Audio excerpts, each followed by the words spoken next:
Hello witches, it's Melissa the Dreadful Mystic with Starting Out Solitary, and this week we are talking about spiritual places we want to visit.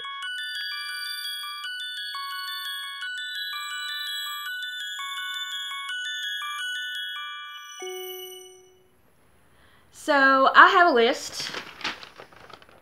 I wrote it down so I wouldn't forget, because there are a few places that, well, and it's easier to pronounce them if I can look at them, because oh my gosh, some of these places are hard to pronounce.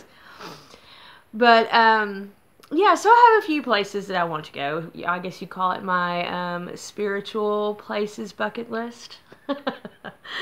So not all of them are outside of this of the United States. Some places are in the United States, like the Vortexes in Sedona, Arizona.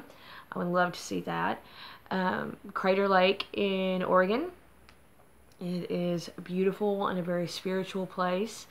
I would love to see that. And in Mexico, which honestly is not far from where I'm at, really, you know, comparatively to some of the other places. There is Cenote Sangrado in Mexico, which is close to Chichen Itza. Both places I want to see. So, the Cenote Sangrado, and I don't know if I'm pronouncing that right, y'all. From like here on, the pronunciations may be horrible. I don't know. Is healing springs and healing waters, and I think that would be amazing to see. It's just beautiful, beautiful area. The Mahabodhi tree. I don't know. I might be pronouncing it wrong. But if you haven't seen pictures, look it up. It is like amazing. It's beautiful. It's in Bodh Gaya, India, and it's just, the tree itself just inspires so much, you know, emotion and awe, you know, when you look at it. So I would love to see that. Mount Sinai in Egypt. As much as that's probably a lot of people relate that more to Christianity than anything else, still, it's gotta be a powerful place.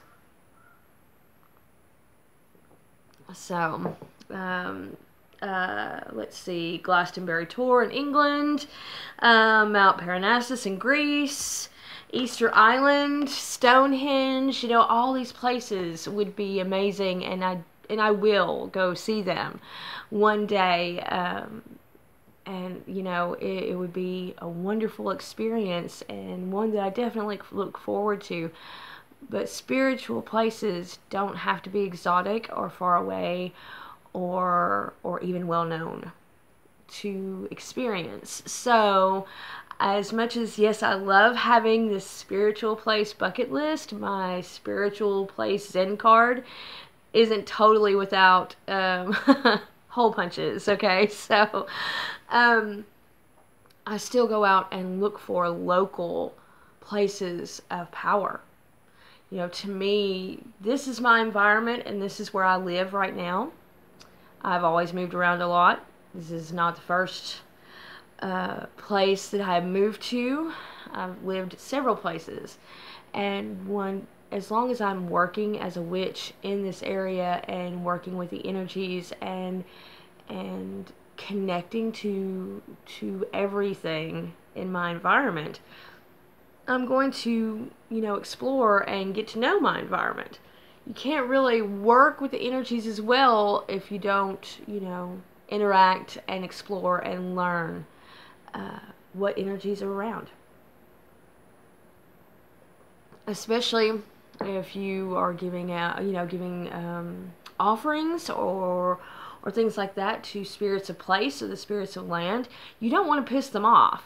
You know, and you don't know what they would like or not like unless you understand, you know, the lore around the place where you live. So when it comes to spiritual places, as a beginner, whether it's newly starting out on this path of witchcraft or newly moving, you know, and living in a whole new area, one of the best ways to get to know the area is to talk to locals, go to the history museums, you know, visit the parks, talk to the park rangers in that area. They have all the dirt, y'all, on everything that goes on and has gone on in that area, especially the older ones.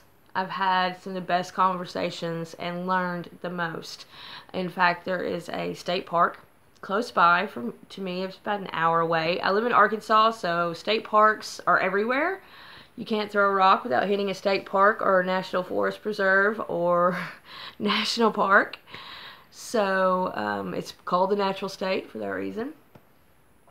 So yeah, I went to the local state park, the closest one next to me, which is Localized State Park, and in that park there is a old spring that was a healing spring that people all over the state, even other states, would travel there to be healed.